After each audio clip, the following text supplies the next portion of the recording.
Hi, everyone. Welcome. Good afternoon, good evening, depending on where you are. My name is Tara Raghuveer. I use she, her pronouns, and I'm the Homes Guarantee Campaign Director at People's Action, as well as the Director of Tenants, a remarkable group of poor and working class tenants who organize in Kansas City, Missouri. And it is my distinct pleasure to introduce this amazing panel that we have this evening. We're all going to talk a little bit and then we'll open up for a conversation. I think all of us are pretty eager to get into questions and answers with the audience. So a little bit more about me. I grew up in the Kansas City area. I've been organizing for several years. I was working in the immigrant rights movement initially, but I've kind of always been obsessed with tenants and with housing issues. So find myself back with the distinct pleasure of organizing with the Homes Guarantee campaign and with a local base here in Kansas City. So that's me. But more importantly, we've got some stellar co-panelists here. We've got my friend and comrade, Jordan Ayala. Jordan is a research scholar with the Economic Democracy Initiative at Bard College, a PhD candidate in economics. He's a second-generation Mexican-American and Kansas Cityan, like me, with roots in the historic west side of Kansas City, Missouri. And he conducts applied research using quantitative and qualitative data collection and analysis, participatory research methods, and spatial analysis through the lens of stratification economics. He is a leader with Tenants and recently moved away from Kansas City, unfortunately for us, fortunately for the Catskills, and he has become a leader with the Hudson Catskill Housing Coalition. Made no delays joining another tenant organization fighting for justice out there in the Catskills. Next up, we've got Ashley Burke.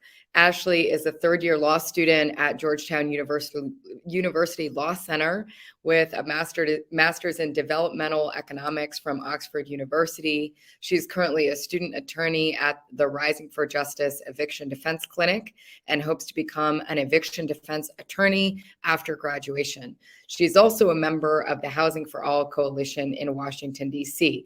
You can note an interesting and important trend here that these are not only scholars, but also leaders in their own right who are organizing with people like them. I love it.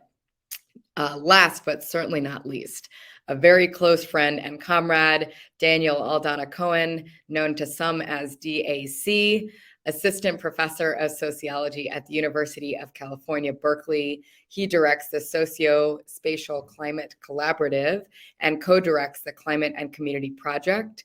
He is a CIFAR Global Scholar.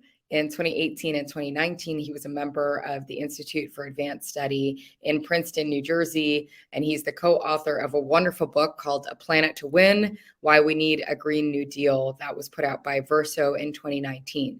He's currently completing a book project called Street Fight, Climate Change and Inequality in the 21st Century City, under contract with the Princeton University Press.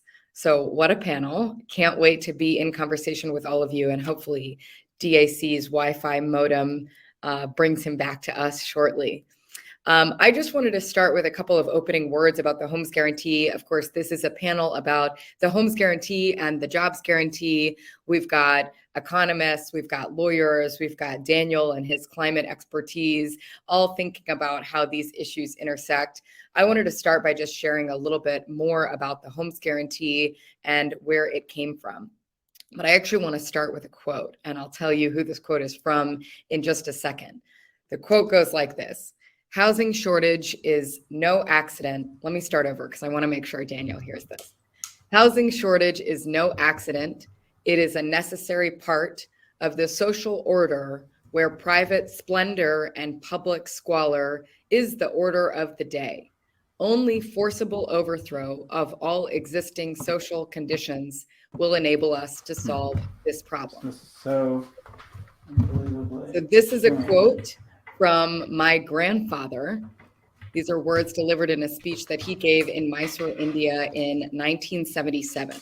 And I share this quote to ground my presentation with the truth that my ancestors, our ancestors, have been dreaming of a homes guarantee for longer than any of us have been but a figment of anyone's imagination.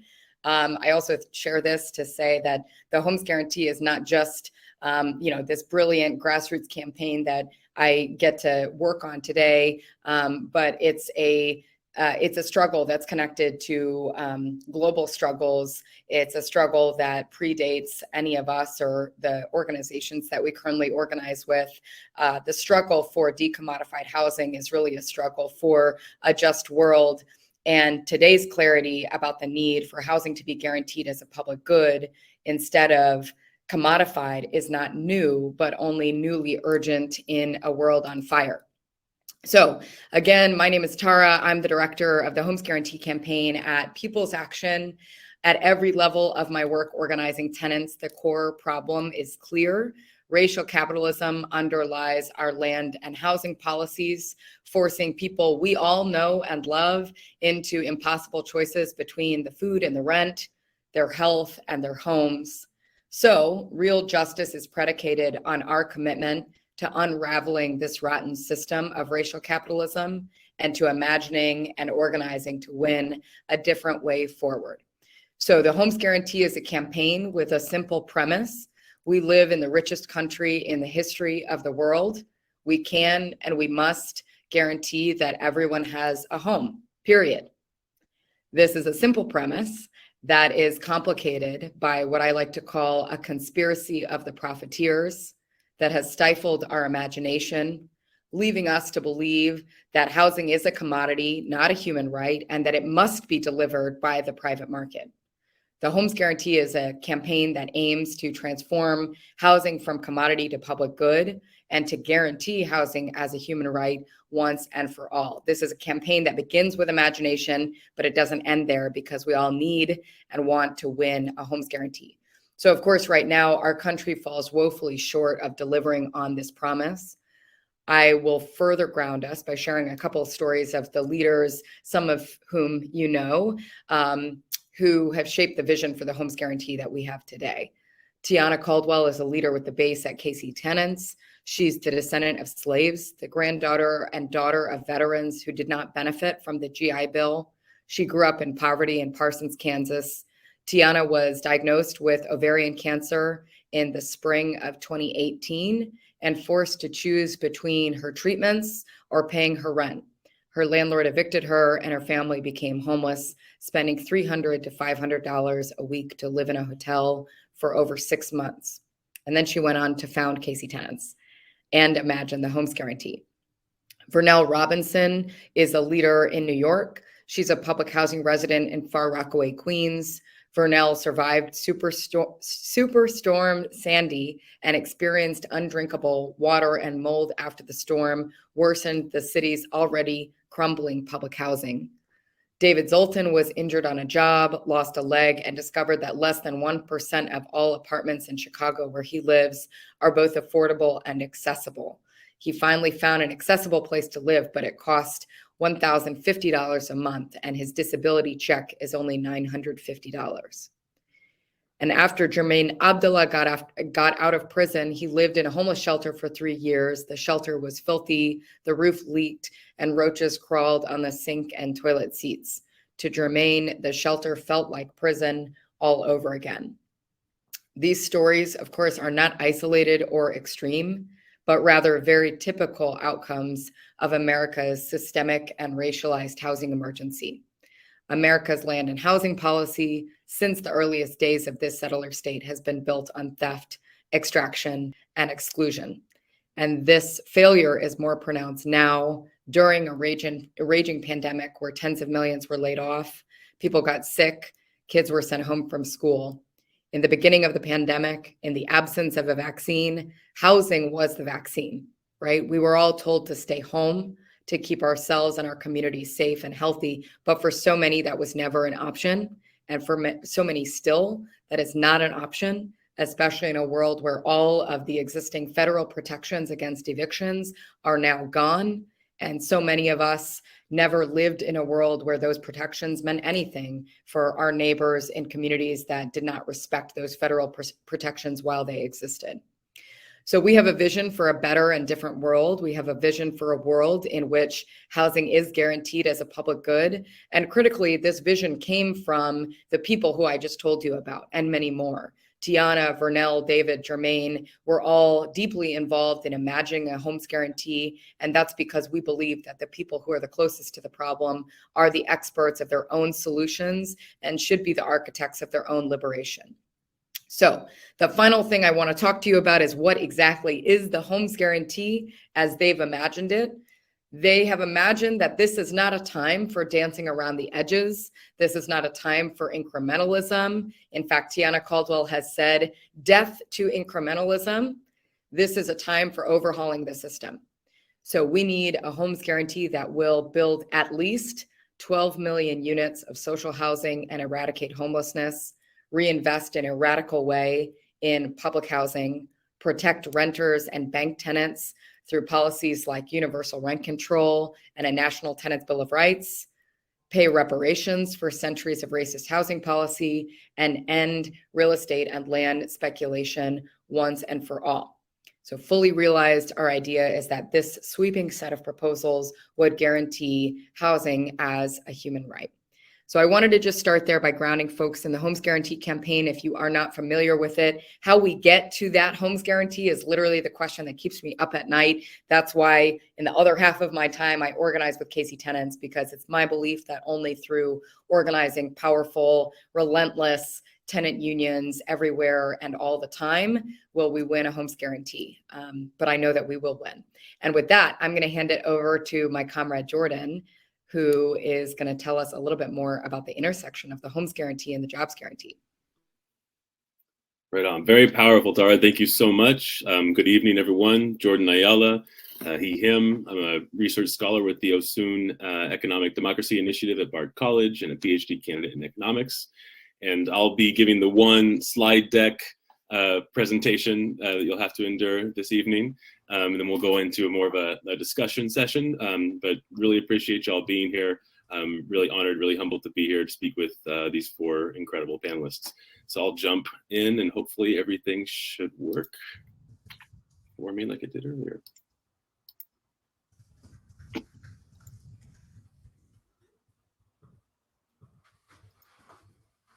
Nope, 1 second. I'm struggling to share my screen.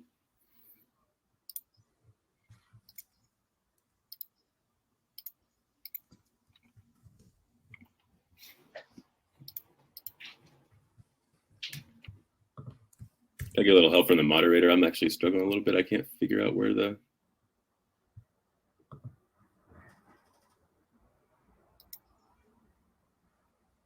share screen button is.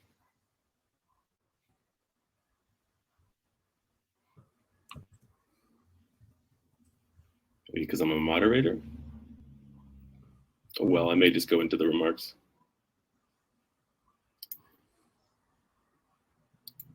Had a couple maps to show though. Yeah, Jordan, thank you. Sorry.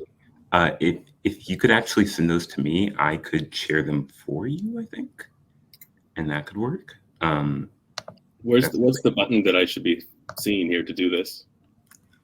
So it should be there. It's a bit confusing that it isn't. Give me 1 second.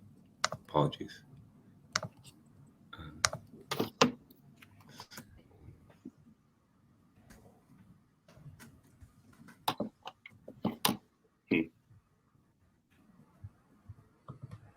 All right, I think I figured it out.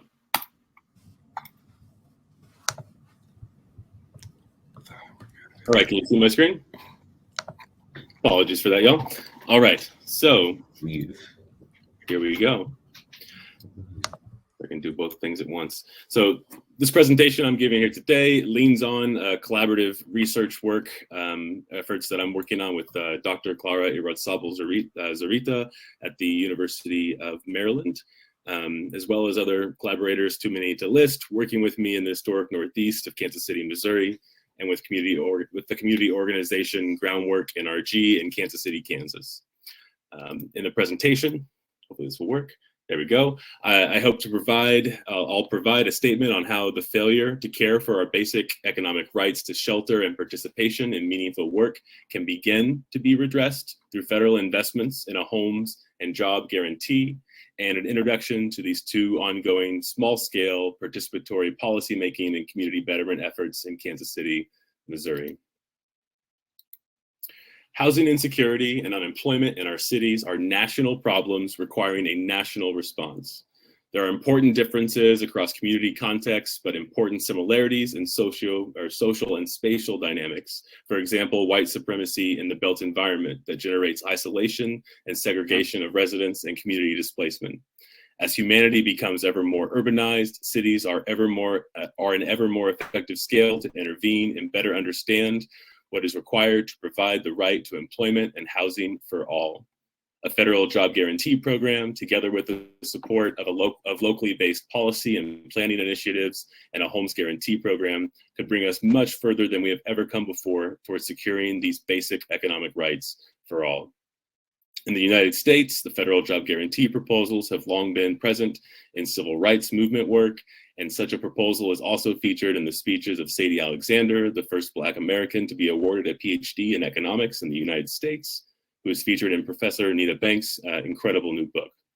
In the past two decades, calls for a job guarantee policy have been amplified by progressive economists and civil rights movement organizations, including one of our Global Forum organizers, Pavlina Chernova, and forum participants from the Poor People's Campaign.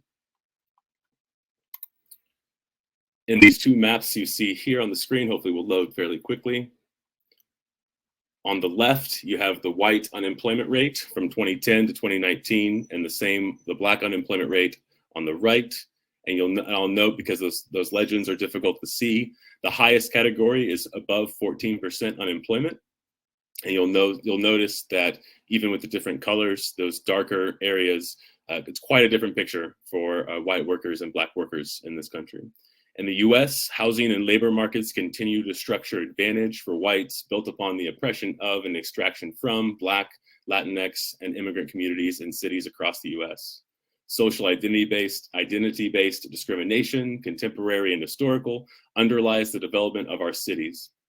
Effective housing and labor policy interventions will need to reflect the complex structures of institutionalized advantage and disadvantage across social groups in our cities and regions. There we go. The trend towards, I think I went one too far. The trend towards a greater share of high skill or high degree attainment jobs and high-end housing construction in urban centers makes the status quo even more unsustainable. The displacement of low-income, cost-burdened residents from urban centers generates a dearth of workers required to keep cities functioning, longer commute times, and greater burdens on infrastructure and the environment. Addressing such symptoms, planners and policymakers have little room to maneuver before upsetting market principles and the powerful stakeholders that benefit from them. Thus, what is done to create affordable housing under these conditions is often too little, too late, and not only has this maintained the status quo, it has widened the gap between the haves and the have-nots. We need to move beyond considering housing as a commodity and exclusively material provisioning process, and redress the institutional forces preventing the implementation of policies to realize in tandem the right to a home and the right to the city for all residents. Envisioning this provisioning of these rights will require that we change our economic policy paradigm, scaling up and broadening the scope of housing policy to encompass large public investments in people and places. The Homes Guarantee centers the right to housing through the provision of social housing, support for municipalities to house displaced peoples, regulation of development and property owners, and greater control over housing outcomes provided to tenants facing housing insecurity, among other aspects. A job guarantee program would further support equity and sustainability in communities that have faced disinvestment. Above and beyond its role in generating jobs, the job guarantee program places participation over alienation as an automatic stabilizer during swings in the economy. In June 2020, during the pandemic-induced economic crisis, nearly 1/3 of workers filed for unemployment benefits. At the same time, nearly 1/3 of households in the US were unable to make rent payments. As an aggregate problem, addressing the failures of past housing and labor policy requires a federal level intervention for at least two reasons. First, local and state governments cannot be expected to generate sufficient funding for adequate large-scale investments in housing and employment. Contrary to the dominant theories of labor markets and economics, people are not perfectly mobile pieces of the production process who can move to other cities chasing lower housing prices. People are tied to particular communities, jobs, and schools in particular places. Thus, solving the persistent housing crisis involves addressing the quantitative and qualitative housing gap in a way that is responsive to local context and need, including local and regional ecological capacity, culturally appropriate housing types and modes of housing tenure, and housing conditions. Second, in addition to the context-specific demand for a quantity of units, localities must contend with various forms of market power, zoning laws, the capture of local political activities, monopsony or employer influence in labor markets, and tax incentive powers, allowing powerful stakeholders to affect what the market will bear. Even with the existence of proximity to job centers in cities, for example, being located near a central business district, the qualitative nature of jobs available, the services and housing options often exclude longtime residents. Alongside urban core assets and employment centers, there often exists concentrated homelessness and income poverty. This concentration of income and wealth poverty leaves communities in many segregated urban core neighborhoods in the US more vulnerable to local, national economic downturns and increases in housing instability and unhealthy housing conditions. And these patterns are present in my hometown of Kansas City. A rising tide does not lift all boats. Before the pandemic-induced recession, there were over 13,000 households officially waiting for affordable housing program placement, an estimated 2,300 people experiencing homelessness citywide. Also pre-pandemic, Black men in Kansas City, Missouri face the highest rates of unemployment at 9.6%, triple that of the group with the lowest rate, white women, at 3.2%. Unemployment rates among census block groups, neighborhood size or smaller, reach as high as 43%. In 15 of these neighborhood-sized areas, over 1/4 of residents face unemployment. This is Great Depression level unemployment or higher. Pulling in a few more maps, as I like to do. On the left, you see the residential properties in Kansas City that are owned by entities outside of the city. So outside of the city ownership. On the right, court-ordered evictions as a percentage of renter-occupied units. Over half of non-owner occupied residential parcels or properties are owned by people or organizations outside of the city. Owners of these properties in Kansas City come from approximately 2,000 different cities across the country and around the world. Nearly 3/4 of reports of unhealthy housing conditions or unhealthy housing issues through a local program in Kansas City were made regarding properties owned by individuals or organizations based outside the city. And while 1/3 of potential tenant homes, so these residential parcels owned by people outside of the city or outside of the state of Missouri, while 1/3 of potential tenant homes are owned by people or organizations outside of the state of Missouri, these property owners have been responsible for over half of all evictions since the beginning of the COVID-19 pandemic. In this context of Kansas City, Missouri, and Kansas City, Kansas, I want to provide a quick introduction to two small-scale participatory policymaking and community betterment efforts going on to finish up this presentation. So first, in the historic Northeast of Kansas City, Missouri, there's an ongoing community-led research and policymaking project that provides part-time employment for residents to lead and participate in research collaboration, leading workshops and resident feedback efforts such as surveys and focus groups, attempting to meet residents where they are. And this is in collaboration with an organization based in the historic Northeast of Kansas City, Jerusalem Farm. The goal of this project is to provide residents with capacity and a meaningful opportunity to influence activities, programs, and investments in their neighborhood through direct collaboration with residents from former refugee and immigrant communities and working class residents. In the Northeast Midtown of Kansas City, Kansas, in collaboration with Groundwork NRG and the Municipal Public Health Department, we have the Green Team Toolkit exercise and project which is a youth-led participatory action research project for environmental justice. A few more slides here on these projects in KC. This particular area of Kansas City is an area of contrast situated directly to the east of Kansas City's rapidly growing central business district. These neighborhoods remain the site of many prominent institutional assets, including a large medical school, historic residential districts with large boulevards, homes, and surrounding parks, and the greatest racial and ethnic diversity in the Missouri portion of the metropolitan area. Alongside these assets, however, there exists a crisis of housing insecurity, unhealthy housing conditions, homelessness, and inequality. 35% of households in the area have income below the federal poverty level. Community members with a voice in these neighborhoods, as measured by social identity group representation in community organizations and neighborhood associations, come from the predominantly white, higher income, and homeowner minority.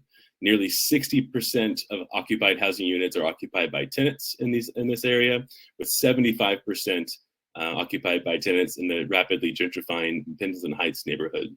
Notably, 41% of residents in this area speak a language other than English in the home. Last year, in collaboration with Jerusalem Farm and several residents across the historic Northeast, we released a survey, a resident feedback survey, where we found that 54% of those respondents, both employed and unemployed, stated they would take a job which paid $15 an hour and included benefits. While 3% of respondents overall have been forced to move to another home due to an inability to pay housing costs, that figure was triple for Black residents. Black or African American and Latinx residents are perceiving the most change in the character of their neighborhood, according to the survey. And then 50% of Black residents say that changes in their neighborhood make them feel unsure that they will stay in the area, followed by 23% of Latinx residents. Finally, on the Historic Northeast project, when asked if work were available, which paid $15 per hour and included benefits, would you take the work? Again, over half responded yes. 73% of respondents who speak a language other than English in the home said yes, compared with 36% of those who speak only English in the home. 63% of those who responded yes want part-time work, that's less than 35 hours per week, and 38% wanted full-time work. Nearly 70% of Latinx respondents responded yes, compared with only 38% of non-Latinx respondents. And finally, those who responded no were nearly twice as likely to report having very stable housing. Finally, an introduction to the Groundwork NRG Green Team Toolkit project, again, trying to envision this way forward. In Kansas City, Kansas, shown in the map on the right, there is a 24-year difference in life expectancy. And then this project is spurred on by these efforts of the Groundwork NRG group, Community Health Council in Wyandotte County and the Health Department. And this project in particular is the Green Team Toolkit, which brought together local youth with neighborhood residents to improve their parks, trails, and vacant spaces, an ongoing project. It was developed through the collaborative process where neighborhood residents and youth worked together to figure out what could be done, and then collaboratively designed a plan to improve that natural and built environment in their community. The Green Team is a project of the community group, as I mentioned, Groundwork NRG, which focuses broadly on the redevelopment of vacant land, promoting equitable development, and launching community health initiatives. The Groundwork NRG team aims to prepare Northeast Kansas City, Kansas residents and youth for a lifetime of environmental stewardship and leadership in community health initiatives, while building the capacity of Northeast Kansas City, Kansas neighborhoods to address environmental justice issues. This project grows out of the Black and Latinx-led organization's work on environmental and racial justice and health disparities in Kansas City, Kansas. It builds upon the idea that communities deserve a process for community relationship building, problem solving, and building upon strengths that is community-led and democratic for genuine, while often messy, participatory action. And I will stop there.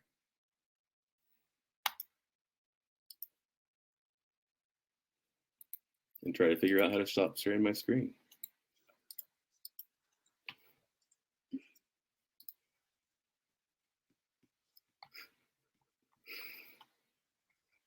I'll do this. Okay, think we're good. Oh, all right. Well, thank you for that, Jordan and Tara, for both of your words. I think that I am up next, so I will go ahead and get started. Thank you so much for having me. My name is Ashley Burke. I'm a 3L in my third year at Georgetown University Law Center. And most of the work that I've done as a law student surrounds eviction defense and housing. I just want to say how grateful and humbled I am to be here among these like giants in the fight for the homes guarantee. I really appreciate you all having me. I'm going to talk a little bit about how modern monetary theory gives us helpful tools to push for both a jobs guarantee and a homes guarantee. And I also want to talk about the new tent encampment clearing program in Washington, D.C., where I live, because I think it's a great example of how a jobs guarantee and a homes guarantee would work best paired together, and why we really need a homes guarantee to deliver tenant agency and control over housing conditions. So first, for those of you who haven't heard of it, modern monetary theory, in a nutshell, tells us that a monetarily sovereign government with exclusive control over their own currency can never run out of money. The limit on government spending is inflation, or to oversimplify, too much money chasing too few goods and services. The keystone of modern monetary theory is the job guarantee.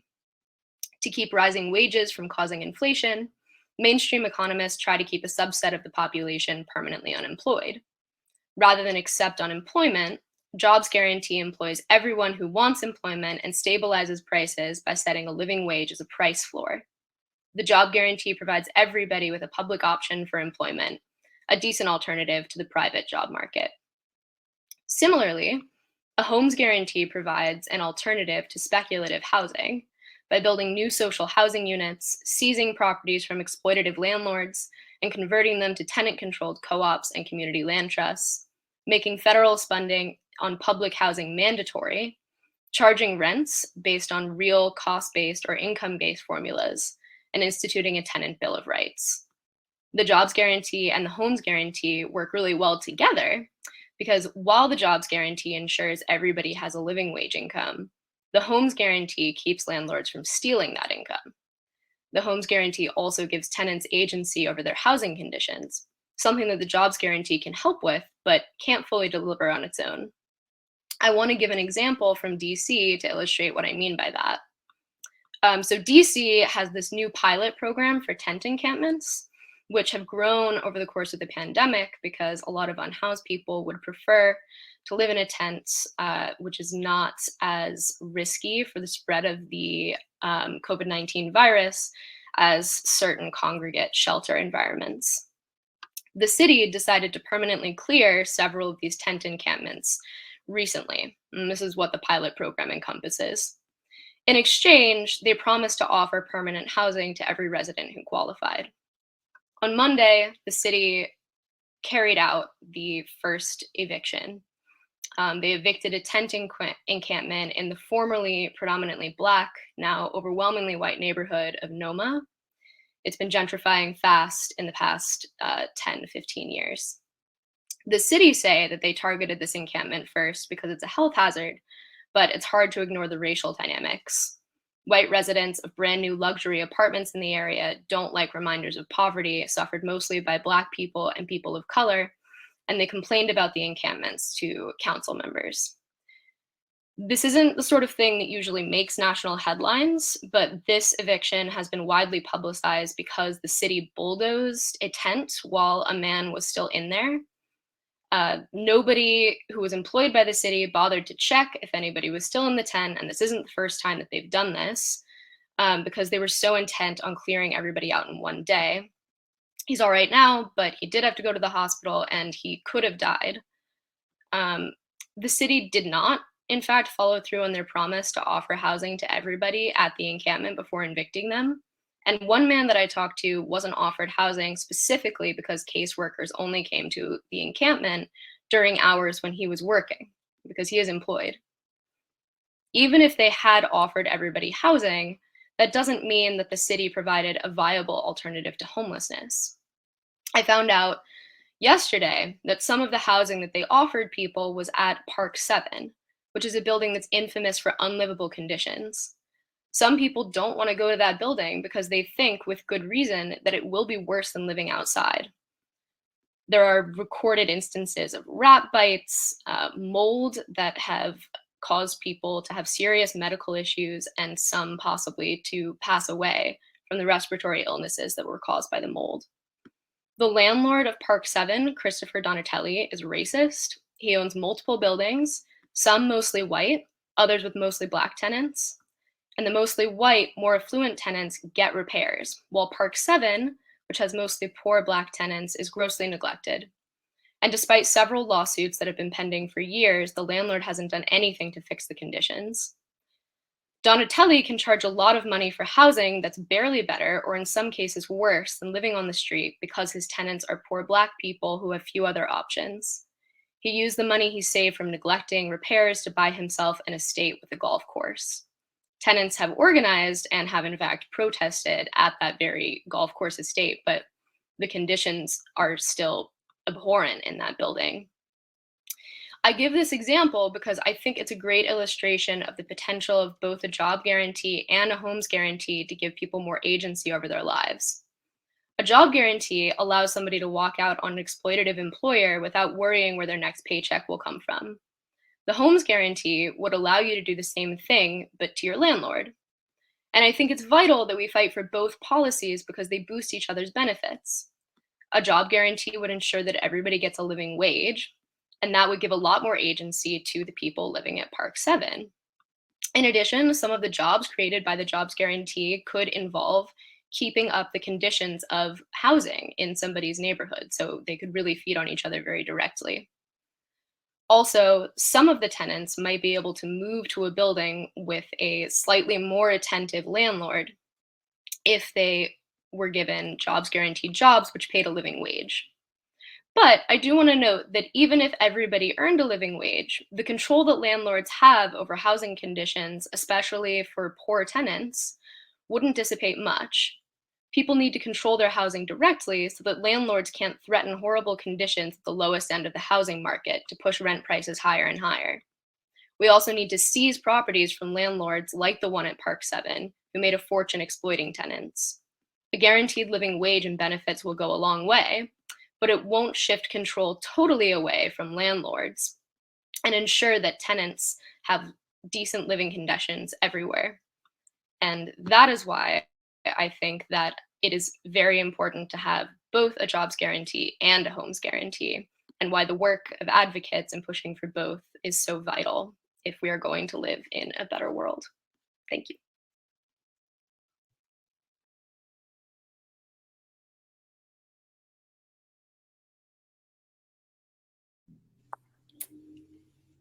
DAC, you're up.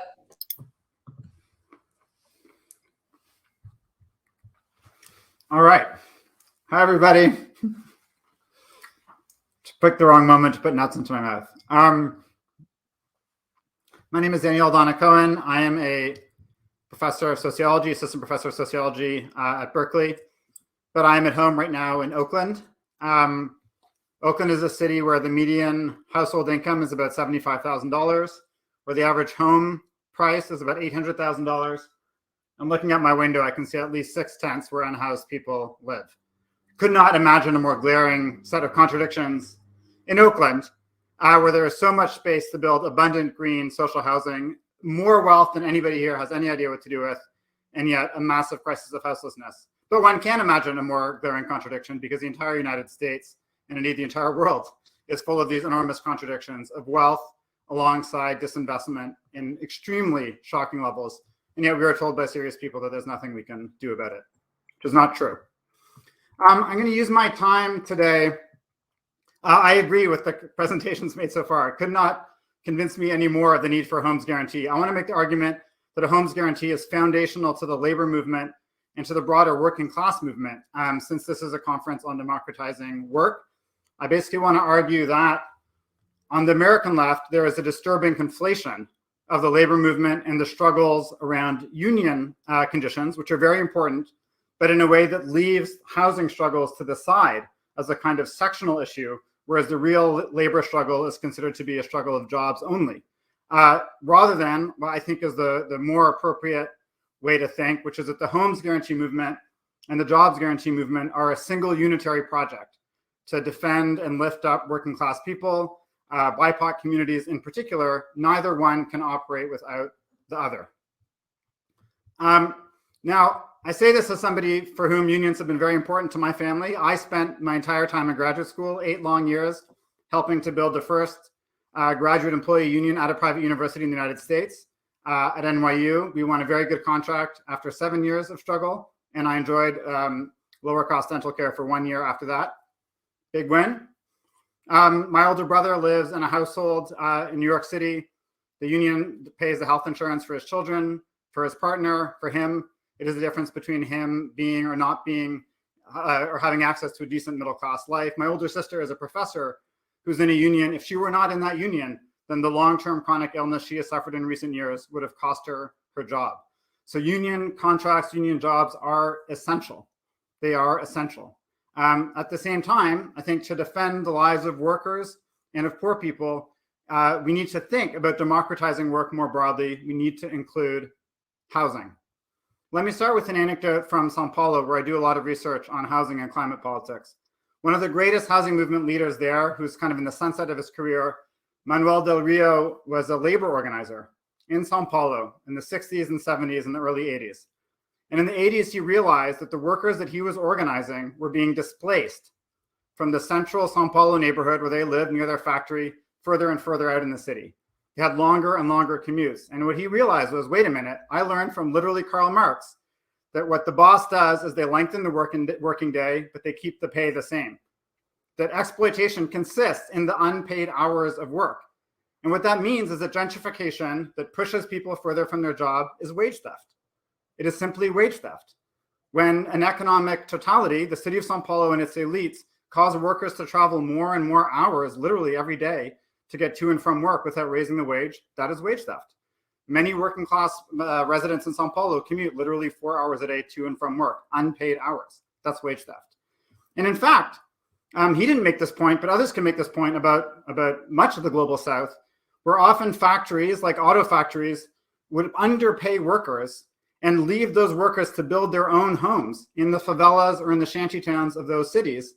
That work, like the DIY home construction, maybe today some would consider that hip, that is a wage subsidy provided by the worker themselves. So there is this fundamental intimate connection, right? Does the wage actually cover the cost of housing? Does it cover the time of commuting or not? And Manuel Del Rio left the labor movement, became a full-time labor or housing organizer, iconic organizer in Sao Paulo, where movements that he's a part of, largely women of color, and it's no accident, occupy vacant and abandoned homes and demand that that housing gets turned into social housing so that they have somewhere to live near where they work. And when they win, they call this conquering their homes. The Brazilian dream of conquering a home for the housing movement is not getting a racist mortgage. It is getting extremely subsidized housing from the state through political struggle. It happens a lot. One of the women who did this and has become a leader in that movement, her name is Heloisa de Regina, or Elo for short. And Elo and I were talking one time, and I asked her, Elo, why is it that it's all women virtually in this movement? I mean, I told you about Manuel, but it's almost all women who are in this housing movement. And I think we see the same thing in the United States and around the world. This is very often the housing movement is a women's movement, a working class women's movement. And she said something extremely striking to me. She said, Daniel, in Brazil, the men, they do the labor organizing often, and the women often are the ones who have to care for the household. And she said to me, every Brazilian woman holds in her heart the conviction that one day her man will leave her. And so she fights for her housing, while the man maybe goes to the union meetings. Now, I don't know if this is a universal condition. It's a very kind of brutal reality to imagine, but I think it is true. In place after place that I have seen, women are defending the household.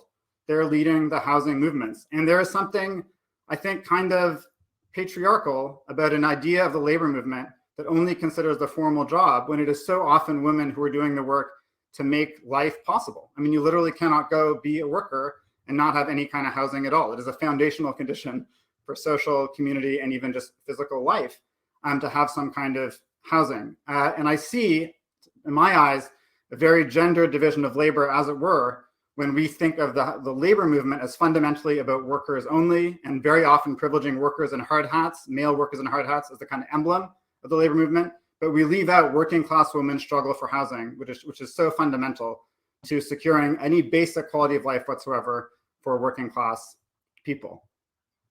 Now, it's not, I think, the case in the US necessarily that housing and labor are always seen as entwined fundamentally. But when we look to other places, including Brazil, we find that they are, and that is a major ingredient for their success. I think of the most successful urban working class party that I know of, Vienna's Social Democratic Party, in 100 years have never lost an election, literally never lost an election.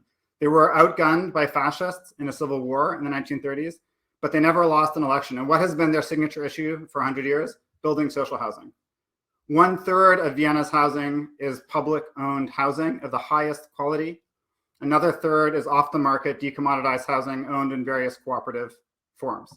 Now, it is true that this housing program involved putting a lot of Viennese people to work, creating jobs in building housing. But again, I actually think we spend too much time in the US defending how many jobs will be created in the production of housing as the labor dimension of housing, and not literally this is where working people will live. 20% of US workers roughly, or a quarter, 20 to 25% of US workers are unionized.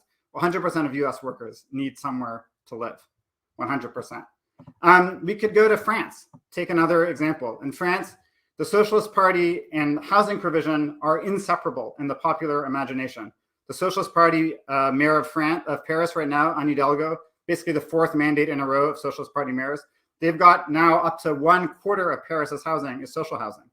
And by the way, they're building it with green materials like concrete mixed with hemp, literally hempcrete, to decarbonize the building in Parisian social housing. Nearly 1/4 of social housing in Paris is, nearly 1/4 of the housing in Paris is social housing. This is what the labor movement is fighting for. There's a French TV show, a version essentially of House of Cards, called Baron Noir, Black Baron. And the inaugural scandal of this TV show is the main character diverting funds from a social housing fund into a political campaign fund. But the show does not make any jokes about that. There's no concept, oh, social housing, it's so corrupt, because it's just assumed for granted. That, of course, what is the Socialist Party doing is they're involved in social housing. And that's not even considered controversial. It's just that the funds were put in the wrong direction and the show is off and running. But again, in French popular culture, the idea that the Socialist Party and social housing are hand in hand in the same way you would imagine a Republican politician and maybe Exxon Oil being hand in hand, that's just common sense. Because what kind of labor movement, what kind of labor party would not concern itself fundamentally with providing non-market housing to workers, which they need, as we've been hearing about this whole session, they need that non-market housing simply to survive. We could go on and on and on. In fact, the world's top architecture prize this year went to 2 French architects who are especially well known for upgrading social housing with green and cost-effective methods. We could go back to Sao Paulo, which I was talking about, where the Workers' Party's single most powerful political ally, the people who get out in the street and make the votes happen for them, is the housing movement, So in the United States, I think we are starting to see in the labor movement an increasing interest in housing. Jane McAlevey, who's one of the great kind of agitators and advocates of a more grassroots democratic union strategy, has talked about the fact that she can use the same forms of structured organizing with one-on-one conversations, structure tests, building to mobilization on the basis of deep structural organizing. She's talked about how she's done that exact same work in housing in Connecticut as she's done in labor. And Jane is out there right now arguing that unions need to prioritize housing in their contracts. Unite here in Philadelphia, largely a union of women doing very low wage work, women of color, very often working in hotels. They have begun winning in contracts employer contributions to a housing fund that they are hoping to use as leverage to ultimately build non-market social housing in some form, whether it's community land trust, co-op, subsidizing with some kind of federal assisted housing, you name it. But the hotel workers, their union in Philadelphia, now deciding we are going to prioritize housing and winning it in their contract. So I don't know if it's a coincidence that Jane is not a cis man and that this union in Philadelphia is not led by cis men. I don't know. I can only observe what's happening. But you are seeing in certain segments of the labor movement more visionary, realizing that they need to get into housing. I want to note one last thing. Housing is the main expense of most working people in this country. Rent, mortgage, utility bills. A third of Americans can't cover their utility bills, disproportionately Black and Latinx.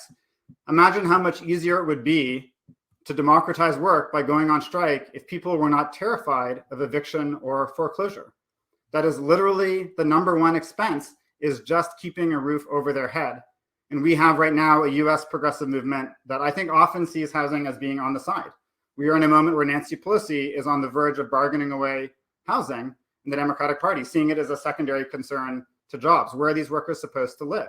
How are these workers supposed to organize for better conditions on the job if they are terrified that their strike pay, if they even get that, will cover their housing costs? So I could go on and on and on, but essentially what I want to say to the people who are listening in on this, who are coming out to us from, brothers and sisters from the labor movement, people who are thinking, how do we democratize work? What is the relationship? Workers' councils, what kinds of unions, more democratic unions, less democratic unions, worker cooperatives, etc. All that stuff matters, but we have to learn to consider housing struggles as a core element of the labor movement. We have to realize that if you want in the labor movement to have more leadership from Black and brown and indigenous working class women, a very good place to look is the housing struggle. The wage on the job is not the only thing that working class people are fighting for. The labor movement will be far stronger on the picket line and far stronger electorally when it takes housing at its rightful place as one of the 1 or 2 or 3 core issues that movement is fighting over. Okay, thank you very much. Extremely honored to be here. I'm looking forward to the discussion.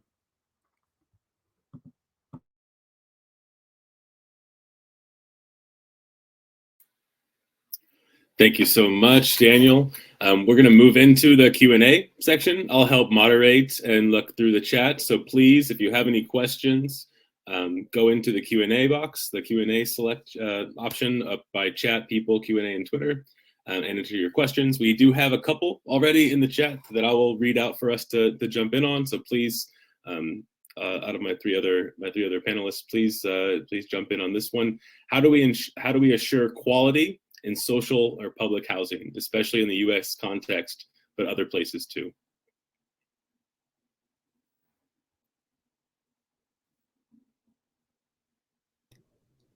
I'll jump in and just say that I think this is a simple question with a really complicated answer, if we're being honest, right? And I like that the person who asked this question follows it up by saying, don't refer to Scandinavia in the response. Implicit in that, I think, I'm making an assumption, I don't know the person who asked the question, but is the observation that an American context is one with its own set of baggage, right? In some ways, everything we're talking about is global struggle and there's global solutions. And then there's like a uniqueness to racial capitalism as it looks in America that we have to acknowledge.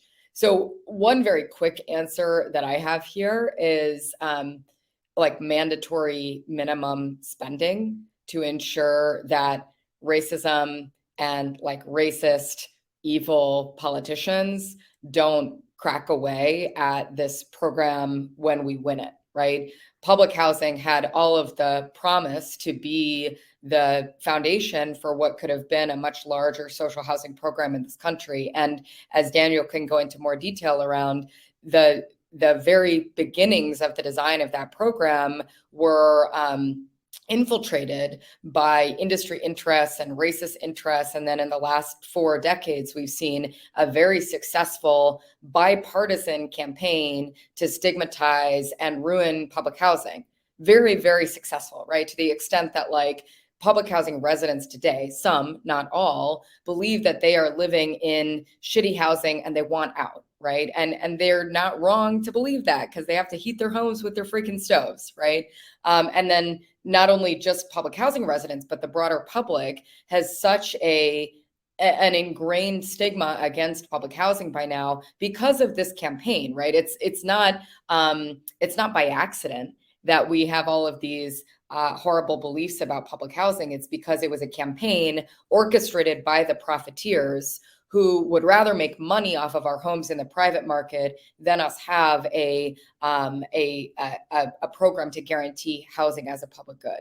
So I think this is actually a really important question. How do we assure quality and long-term success for a social housing program in this country, because it for this program to exist requires us to like stage such an intervention in a massive, let's not get it twisted, a massive industry that currently makes a profit from the status quo, where we have millions of people living in some degree of housing precarity or homelessness, and so many people living in housing conditions that are completely inhumane and being charged rents that are ludicrous, right? So many people and an entire industry benefits from maintaining that status quo.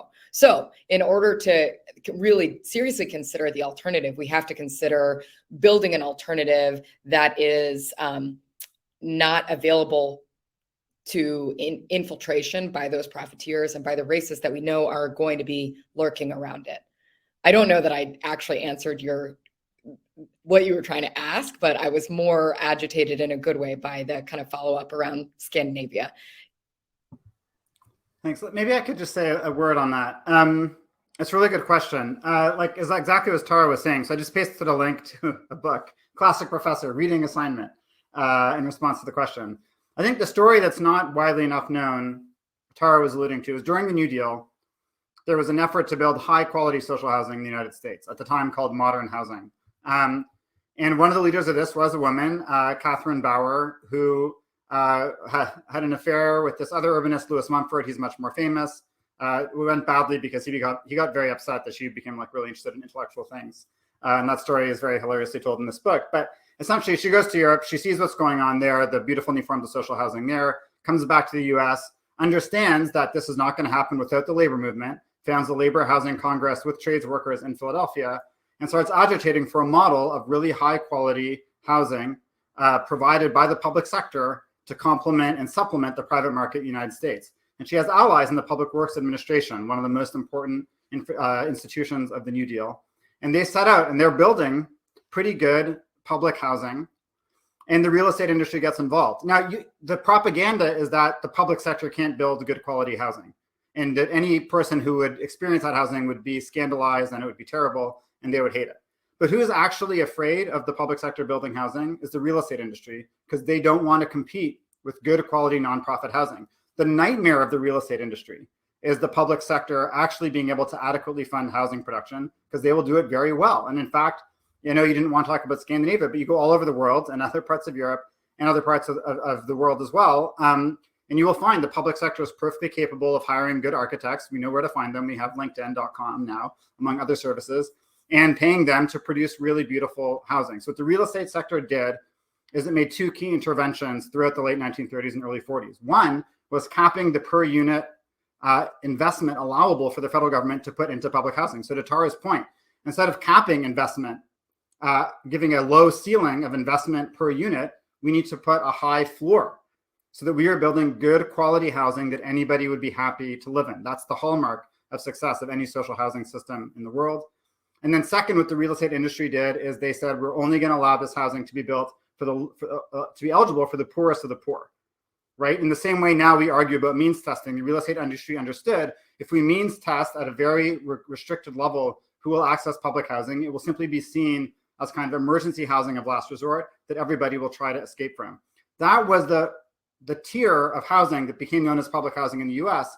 The other tier that the real estate industry won was mortgages, government subsidized mortgages that overwhelmingly went to white people. So what the New Deal gave us was a two-tiered housing system, both of them supported by the public sector, mortgages for white working and ultimately middle-class white families on the one hand, and on the other hand, sabotaging public housing financially and organizationally from the very start to provide it only to people with very little social power and to ensure that that housing was of low quality to not compete with the public sector. So the alternative is simply to put in more money and to, I would argue, we want to have more mixed income housing as well. And then we have to involve the affected people in the construction design of these projects. In Brazil, which is not the world's richest country, nor in Scandinavia, some share of the public housing that's built, the best housing is built in a program called My Home, My Life Entities, where the social movement is involved in the entire design process. And that yields the most interesting housing. So we know today how to involve a community in an architectural project. That's not rocket science. I think what Tara said most fundamentally is we have to secure investments, real meaningful investments, not tax credits, but solid public investments to ensure that there is enough money, enough real resources to build really lovely housing. And once those funds are on the table, then all the processes we know well of putting sticky pads on the wall and arguing over designs and pictures, those will yield really good quality housing that nobody will ever want to give up. But it's important to remember the history. The biggest skeptics of publicly provided good quality housing are the real estate industry, because they are afraid of how good it will be if it is adequately funded.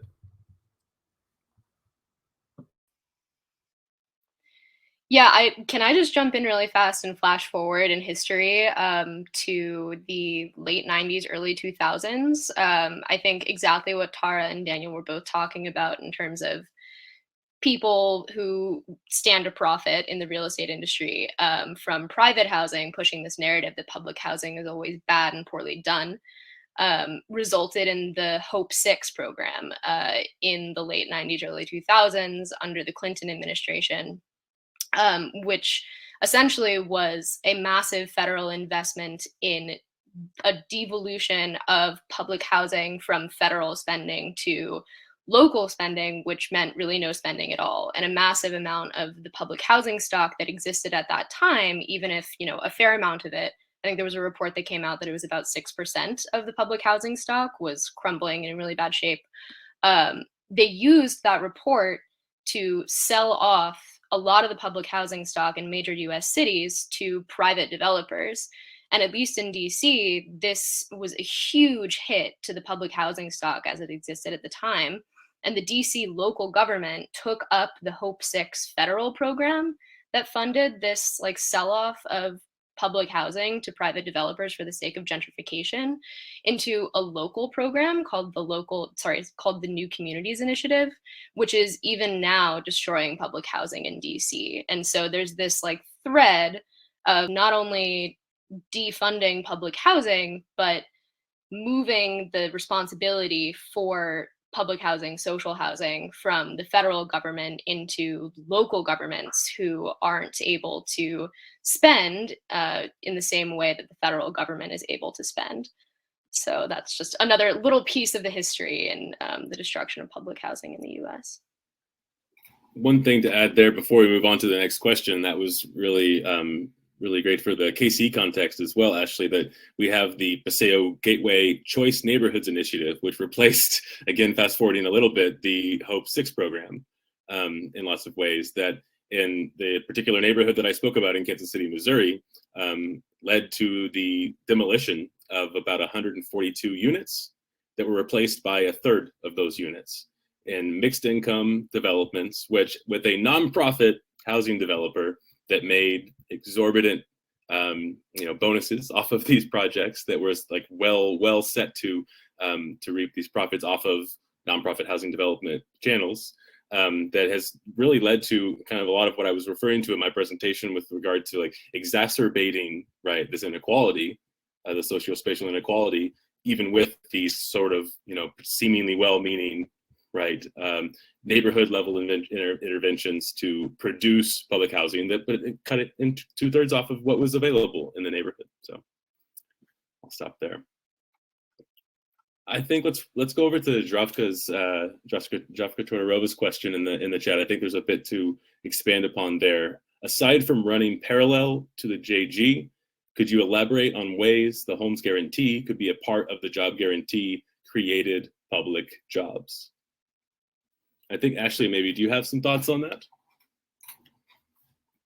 Yeah, definitely. I mean, I think that the job guarantee in and of itself is a great opportunity to create a lot of jobs around care and around building up your local neighborhood. And I think Daniel probably has a lot more thoughts and knowledge about this than I do, but climate change, it's important for us to be switching from carbon intensive jobs that are, say, producing more goods to jobs that are caring for other people and that might be less carbon intensive. And I think that a really good example of that type of job would be people who are working on the maintenance of housing, especially Homes Guarantee housing. People who are just community liaisons in that housing, possibly, checking on tenants, making sure that they are up to date on other benefits. There's kind of no end to the jobs that I think could work alongside the homes guarantee. And the limit is human creativity, because the whole idea behind the jobs guarantee is that those jobs are created locally by people who live in those communities, and who are experts in what those communities need. And the same concept goes for housing, I think. The housing is designed by people who live in the community and understand what it needs. Yeah, I think that, I mean, I was sort of deprecating this talking point earlier, but I'll give it to you. How do you want to create jobs, build housing, retrofit housing. So we didn't put out this proposal, but we crunched some numbers. Americans can't afford their utility bills. We talked about this. If we spent $300 billion retrofitting at least 10 million low-income homes, so that the residents of them did not face crippling utility bills and lived in carbon-free, healthy, affordable homes, that would create 400,000 jobs a year for 10 years. Of those jobs, about 1/3 would be literally doing the physical work, 1/3 would be the supply chain work, and then 1/3 would essentially be the general economic activity produced by it. So essentially selling sandwiches at the deli, for instance, to somebody doing the work on the housing. But those are skilled jobs. And there are ways to build a housing program to reward certain kinds of work. It's pretty interesting. So in Vienna, which I was talking about earlier, they made a decision that Vienna had a lot of talented craftspeople, that they would put them to work building really beautiful facades on those buildings. Now, this caused the Viennese socialists were mocked ruthlessly by these modernist German hipsters who were like, oh, your housing is so decorative and so ancient and retrograde, whereas in Germany, our public housing is just all clean lines and straight. But in Vienna, they said, who cares? We want to have beautiful housing. We have all these like stone craft specialists, and we'll put them to work really building really beautiful housing, and it ended up panning out. So long story short, you can absolutely tweak a housing program to take advantage of skills that exist. Bio-based green sustainable building materials would probably require a lot of outputs of regenerative agriculture. So things like using hemp or straw for materials like insulation. And that could be very important to a kind of jobs guarantee vision of abundant, well-paid labor in the countryside. So instead of using only like mechanical methods and only using huge amounts of fertilizer, you'd have a more labor-intensive but high quality of work in farming scenarios. So you could have a vision of kind of green housing that substantially improved labor conditions on the farm field. So yes, the built environment, housing in particular, is a massive enterprise in terms of creating jobs. And I think we could be pretty creative and interesting in terms of tailoring a home building program and a home retrofit program to create the kind of jobs that we think are most valuable in society. And needless to say, if you were to be 20, 25, 30 years old and got a job in building or repairing green social housing in the United States, you would have an entire career in the green buildings industry ahead of you, which would be a really good career. But again, I think we should emphasize there's a huge labor upside to building these homes. But even if there weren't, I still think it is worthwhile providing every single human being with fabulous shelters. To me, the homes guarantee is a moral imperative, period, with some really nice employment benefits on the side.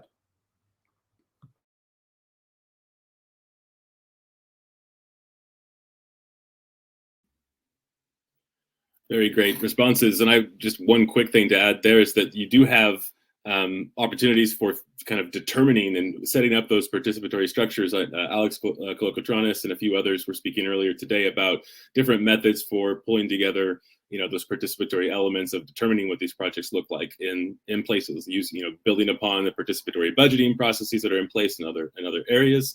But something that I'm finding in the work that I presented upon, that there's a lot of work to be done in determining and building community relationships to figure out what needs to be done to how we actually set these projects in place. I mean, I think there are those kind of like community building jobs, if that makes sense. Maybe that's not the best word because it has a reference to community builders back in the 30s, but I think there's something to be said there as well.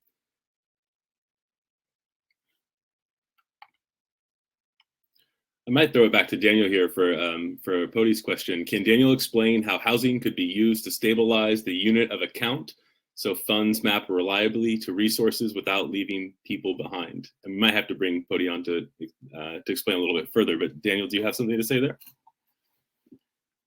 Or should I bring Poti on? Please do. Yes, this question might involve a level of MMT wizardry that is beyond my humble abilities. Poti, do you want to say that out loud? Do you want to come on camera? Are you still here?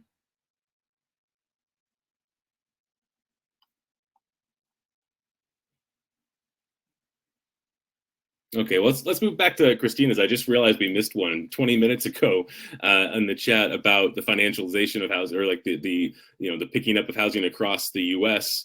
by entities on Wall Street, for example.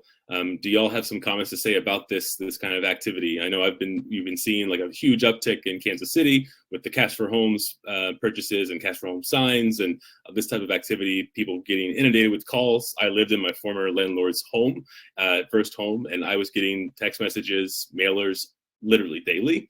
And I think that kind of activity picked up and is slowing down, but what are there some comments y'all might have to elaborate upon there, and then we'll get back to Poti. Okay, can you hear me? Oh, Poti, well, hold on 1 second since I just moved us on. Tara, do you have something to say to this financialization question?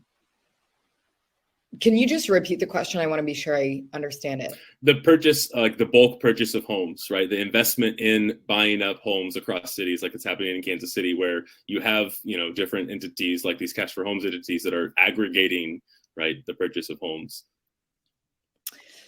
Yeah, so I think there's a lot of things. I'll highlight two things that need to be done ASAP to stop this, right? One, this is really simple and it shouldn't even be worth saying, but it still is somehow.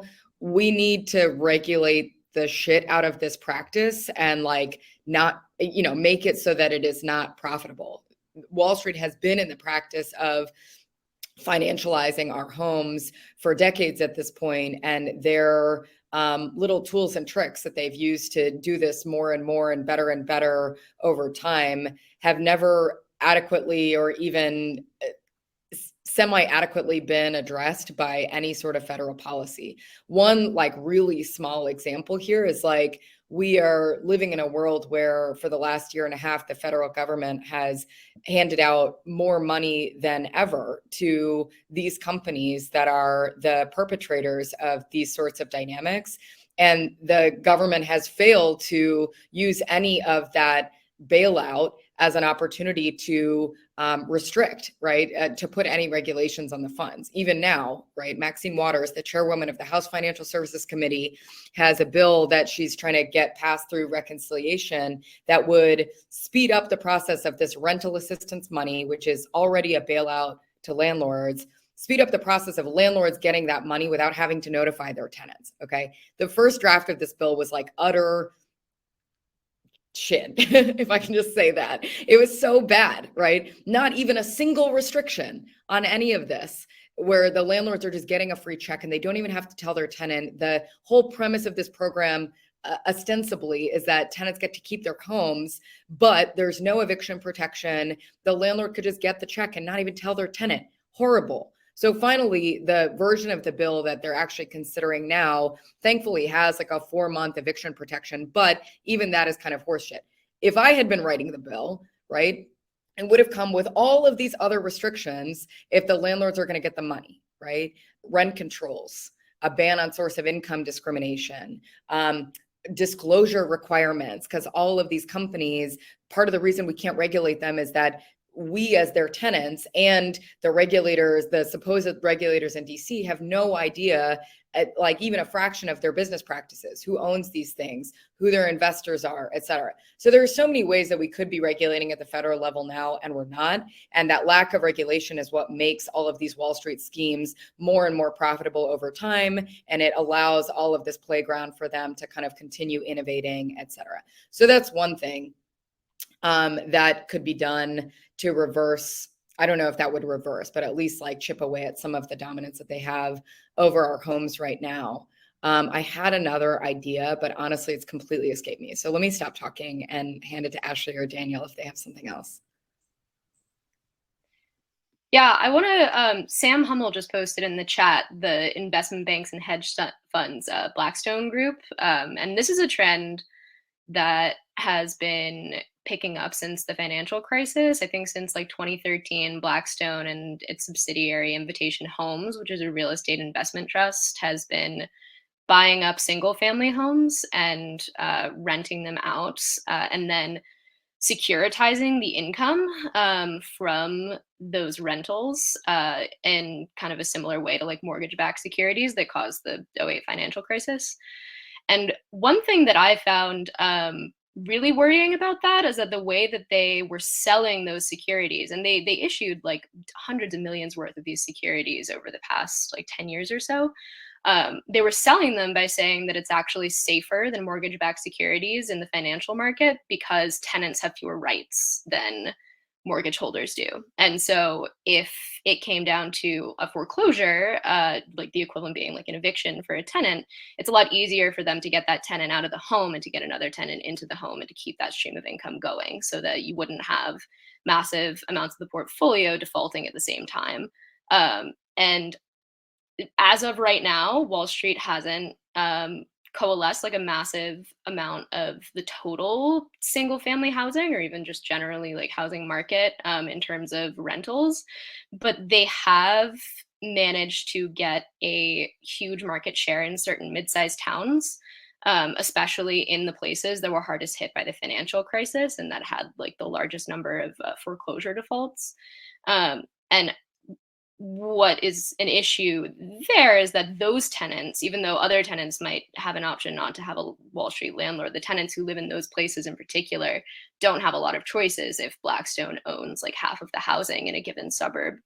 And so it's an opportunity for them to make a lot of money. Fannie and Freddie started issuing some securities along these lines for like a year, and the blowback was so intense that they had to rescind the program. And their way of saying that they were going to rescind it was, oh, like, you know, we don't have to be supporting this market because it's profitable enough on its own. So Fannie and Freddie doesn't have to support this anymore.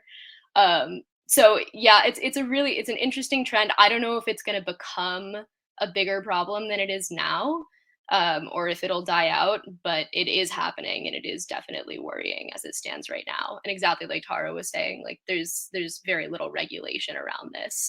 And the only thing that the government's managed to do in terms of action is Fannie and Freddie stepping back from issuing those securities.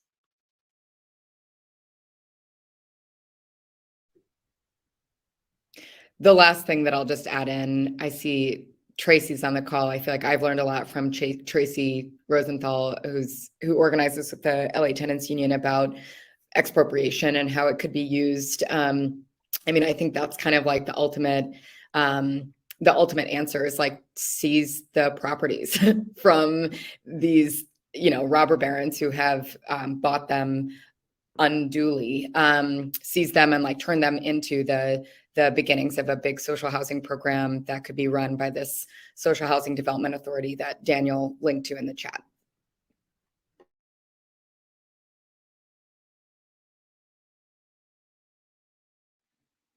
All right, Bodhi, would you like to ask your question? Just to turn off mute first, or yeah, come off mute first, please. I've got 2 levels of mute. I wasn't expecting to be on. Thank you so much for having me on this distinguished stage. My question to Daniel was kind of playing off of his initial statement about the relationship between job guarantee and housing. So I wanted to elaborate that, clarify that a little more. The general contribution that MMT makes is the insight that the state coordinates on a unit of account. Once we see that, a whole lot of things in our lives become evident as policy choices. And a problem that presents itself for solution is how to use that unit of account to mobilize our society for really big things. The job guarantee plays a particularly pivotal role within MMT because it addresses this problem of stabilizing the unit of account without using unemployment, which is a ruse that we live under now. the authorities tell us that we need to have unemployment in order to fight inflation. The MMT lens illuminates that that's not true at all. And job guarantee steps in as that pivotal instrument. Job guarantee, generally speaking, for a place like the United States, is something very small. It's not the Tennessee Valley Authority or the massive public housing we need. It's the grease in the wheels, if you will, that lets us do those big things without encountering inflationary bottlenecks. My question regarding the housing, so that's the canonical sort of role, and Jordan, step in if you can make it any clearer. The reason I put the question to Daniel was to kind of bring out that analytic distinction between the role of housing and the role of job guarantee. Now, if somebody can think of superior ways at that price stabilization that don't turn on this scourge of unemployment, that would be great too. But I just wanted to really foreground that distinction. Thanks. Thanks. I appreciate that. I'll say something. I'm not fully versed in every detail of MMT. I think the way that I would think of the connection is Stephanie Kelton likes to repeat this line from John Maynard Keynes that we can afford to do whatever we're able physically to do, we can afford to do. And to me, I mean, the question of inflation is an important one, I guess, but I honestly don't care that much about it in the sense that we have these like major problems, which is the global climate emergency, and then the lack of housing for people. I mean, the existential questions, dilemmas that threaten the lives of ordinary people, I think, are things like housing, eviction, and the climate emergency. And then I think also things like police violence as well. But so the question then is, is it going to ruin the economy to invest in housing that is green, that helps to cut our carbon pollution? Housing is responsible for about 1/6 of carbon emissions in the United States. Can we actually afford it? And I think the answer is yes. These are productive investments to be made. Invest in housing and invest in housing in a way that fights climate change. It puts people to work doing productive things. To me, this is not probably the drift of your question at all, but I think one benefit of thinking about housing is it focuses us on, economically speaking, more concrete questions. So instead of thinking about inflation in the abstract, let's think about what the drivers of inflation are right now. Landlords raising rents. That's a pretty big driver of inflation right now. We have these supply chain hookups. The economic problem here is not thinking about supply and demand or an abstract inflation number. It's thinking, how do we literally get people housed? What role can public planning play to ensure that the inputs that we need are made available? And how can we do all this in a way that prevents climate calamity? And I think, to me, what the reference back to World War II and to Keynes actually gets us towards is really about thinking the role of the public sector in spending and coordinating economic activity to meet fundamentally social goals. At that time, it was defeating the Nazis, and now it is defeating the climate emergency and housing and economic insecurity. If I can comment briefly on that, yeah, from my perspective, I'm not too scared of inflation either, but that's the threat that's held out. More interesting for me on the job guarantee side is the inclusionary process, the mobilization of all labor, getting everybody included, and changing who decides what counts as a job, to the theme of this conference. And as a side effect, it's also pretty good at being counter-cyclical and addressing price stability if one is concerned about that.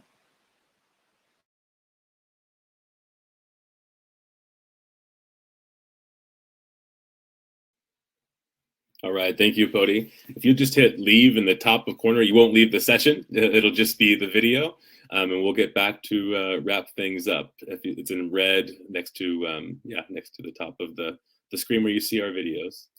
Thank you, Poti.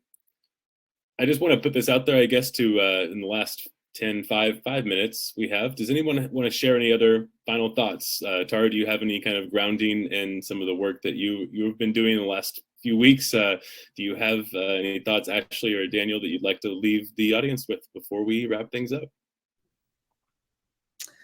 My last thought comes to you from my split brain right now, because unfortunately I'm having to work on a Google Doc of this letter that I wish we didn't have to send about like the reconciliation fight and the amount of money that's going to housing. And I wanted to share it in this context because there's potentially a historic investment going towards housing through this reconciliation package. Everything's on the chopping block, and housing is definitely on the chopping block. So we'll see, right?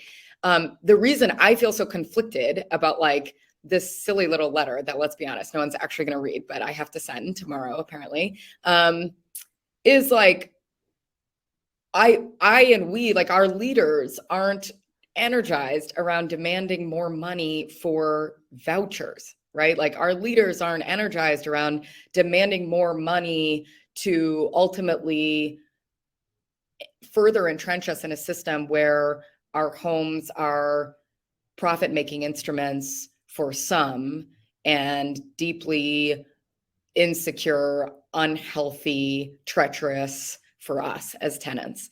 And so it feels so fraught in this moment of like potentially massive federal spending that like the only parameters within which we're allowed to play are these parameters that are set by the profiteers, by all the evil robber barons that Daniel and others talked about. And on most days, this leaves me mostly just feeling super doomed. I think at the end of this conversation, I feel a little bit less doomed and more convicted than ever that we just need to imagine. I think all of us have imagined a world that's better than this, and it's an actually like deeply urgent challenge to popularize this vision, right? And other people on other panels today, I popped in for a couple minutes, we're talking about this, like the ideas that we're talking about are popular. We have to not only popularize them, we have to organize people around these demands. And it's a very, very, very urgent thing, because today we are so far from these being the obvious, dominant, accepted, embraced demands that the people in power are doing anything about. And that actually, we can't, I can't sleep at night in that reality. And that's like why I'm so committed to organizing around it with Casey Tenants and with the Homes Guarantee and otherwise. But I'm just feeling especially grounded and clear on the necessity of these demands becoming widely embraced, celebrated demands that we force to become the inevitability, especially in this week where we're, having to beg for what end up being fucking scraps that we don't even get, if we're honest. So I don't know if that's a message of hope or whether that was at all coherent, but that's kind of how I'm feeling at the end of this conversation. I think that is a message of hope, Tara. And I think, to me, like this resonates a bit with the whole MMT project. I think the one thing we've learned from MMT world, the brilliance of it is just being like, we call bullshit on the way you talk about the economy, and we are going to bring our own paradigm and organize around it. And I mean, Tara, this is something you talk about a lot. Like housing is the most insanely under-politicized issue in American life because, I rattled off statistics. We can all rattle off statistics. I mean, somewhere between a third and half of resident people in this country are like utterly destroyed by the housing crisis, charitably. Maybe it's more like 2/3. Like, unless you are going to retire on the nest egg of your fully vested home, the system is screwing you. And yet it's considered a secondary issue. It's not considered a top tier issue in DC. The only reason that it is now is honestly because of Tara and you and your friends organizing around it and just taking it to the Democratic primary candidates with so much ferocity they had to respond. But it seems to me like what I'm taking away from what you're saying, Tara, we need to popularize our big ideas, and we need ideas that people are going to organize around. And so if the housing solution is something that makes sense on some graphs and that no one is really willing to fight for, then it's literally worthless. I mean, there's no point, because we'll only get what we fight for. And I'm hearing you say, we need to be bigger and bolder, and we need to, this is the whole point of the Homes Guarantee from the very beginning. The housing movement needs, and the rest of the left needs to embrace, demands that help us build power, because without building power, nothing happens. It's not possible. So I don't know if that is in the spirit of what you're thinking, Tara, but that's what I take away from it. And I see the enormous growth of the housing movement in the last 2 or 3 years. You've played such a big role in it. And that makes me feel like we're doing something right.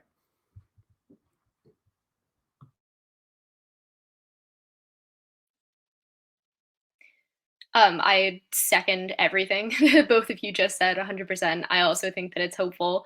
Apologies, I am going to rattle off some statistics because I just finished a paper on rent price inflation and what that means in relation to the stagnation in wages. And I think that it's a good way to kind of tie together why we do really need both a homes guarantee and a jobs guarantee, because if you look at the chart of wages over the past like 20 years or so, it looks like this. And when you look at the chart of rent prices, it looks like that. And it's like pretty obvious what's going on there and why people cannot afford to live anymore, because shelter is fundamental to life. Everybody needs decent shelter. And if people aren't getting paid more, and if housing prices are constantly rising, which they have been, I have my dumb little statistics here, but the rent consumer price index in the US has outpaced the general consumer price index by 30 percentage points over the past 20 years. And CPI for all goods over the past 10 years was 1.7%. If you factor out shelter, it would have been 1.3% for the same period. So shelter is really important, and it's a huge like percentage of what people have to spend, you know, whatever income they're able to get on. And if we keep allowing the private for-profit sector to have control over where and how people shelter, then we're never going to get to the better world that I think all of us want to get to. And I'm just so grateful for people like Tara and Daniel and Jordan, all three of you on this panel who have spent so long in your careers pushing for that better world. And I'm just excited to join you in the future.